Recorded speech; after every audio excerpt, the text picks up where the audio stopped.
Yon at welcome back again mga kalapatids. So for today's kasikas mga kalapatids is 6 lap na ng 12 laps na palaro ni Sir Alan mga kalapatids. Bali abangan na nga mga kalapatids. Yung release ng ibon natin mga kalapatids is Bago City, Negros Occidental mga kalapatids. And papakita ko sa inyo yung pag-release ng mga ibon natin mga kalapatids. Ayan, pakita ko nyo sa screen. Release na, release. Oops, ay. Release.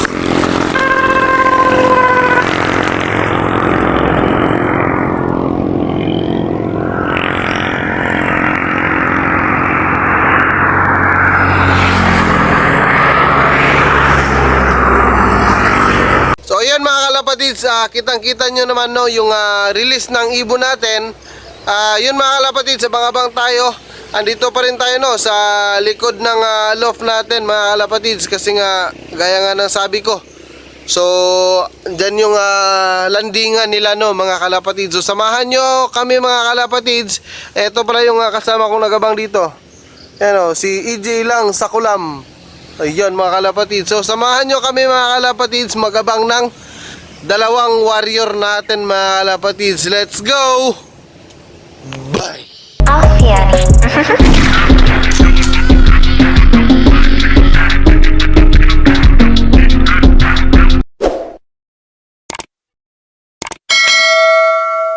Yan mga kalapatids, sinaantok na ako. Wala pa rin yung mga ibon mga kalapatids, yung dalawang ibon ko. Shoutout nga pala kaya Cyrus Barrera Zumoza dyan sa Tanay City. Boy, shoutout sa'yo, idol. Good luck pa rin sa ating lahat So nakapagpaklak siguro si Sir Alan pa mga kalapatid, sabi ni Boss Mapi. Ayan mga kalapatid, abang-abang pa rin tayo Ayan, inaantok na ako mga kalapatid sa kakaabang. Wala pa ibon ko mga kalapatid. So, malayo na kasi mga kalapatid yung release Bago City, Negros Occidental. Kasabay pa ng training ng taga Bacolod, taga Bac Pro, September 29. Weather update mga kalapatids. Ayan makulimlim na naman yung ating kalangitan. Ayan madilim na naman yung ating kalangitan mga kalapatids. Ayan ayan. Ayan, madilim na naman yung ating kalangitan mga kalapatids. Siguro ito yung dahilan ng pagkatagal ng mga ibon natin mga kalapatids. So di pa rin tayo magsasawang magabang ng ibon natin. Baka dumating bigla yung ibon natin. Sayang naman mga kalapatids kung di natin mapapansin mga kalapatids, tapos di natin maklak. So ayan na nga mga kalapatids, bali palubog na nga yung araw. Ayan kung mapapansin nyo mga kalapatids, yan ayan na nga mga kalapatids palubog na nga yung ating araw mga kalapatids. So ngayon lang yan lumabas ang araw mga kalapatids, kaninang umaga. Tsaka kaninang mga alas 4 ng hapon, ay bali alas 3 pala ng hapon mga kalapatids. Makulimlim palagi yung ating kalangitan. May may good news ako sa inyo mga kalapatids na may ibon tayo na nakauwi kaninang alas 12 ng tanghali mga kalapatids.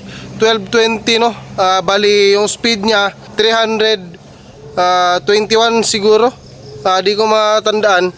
So titignan ko muna mga kalapatids. Pakita ko sa inyo yung speed. So yung ibon na yun pala mga kalapatids, yung umuwi kaninang tanghali na ibon mga kalapatids is si Boy Barak mga kalapatids. 354.548 yung speed niya mga kalapatids. Si Boy Barak lang yung nakauwi natin.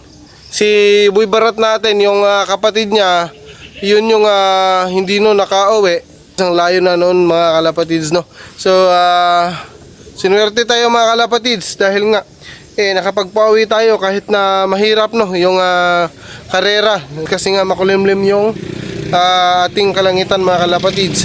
Di gaanong tanaw yung mga bundok mga kalapatids. So meron tayong meron tayong good news mga kalapatids, meron din tayong bad news dito sa loob ng Flyers Loft natin.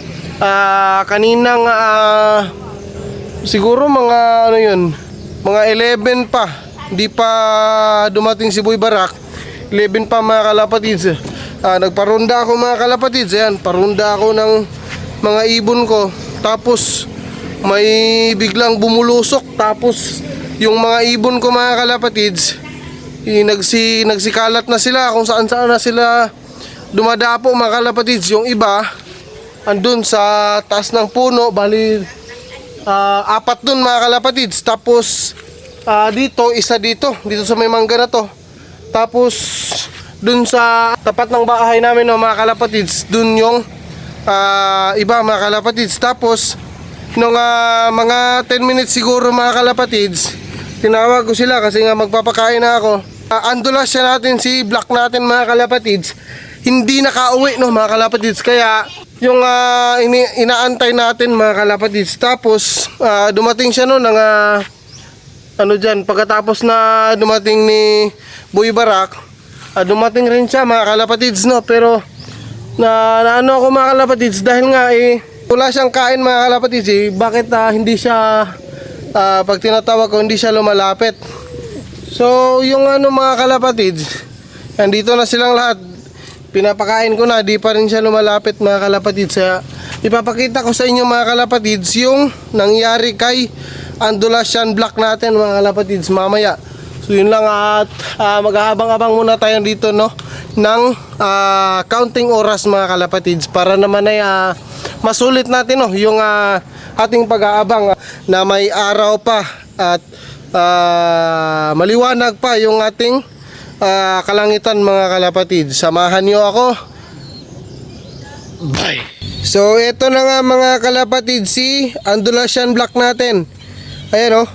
So ito nga yung resulta no ng pagkawala niya kanina sa paronda natin mga kalapatids. Ito ang daming dugo. Bale nilipat nga natin si Andalusian Black natin mga kalapatids para naman ay makapagpahinga siya no. Dahil nga marami siyang sugat mga kalapatids. So ito na nga si Andalusian Black mga kalapatids. Ayan o. Ayan.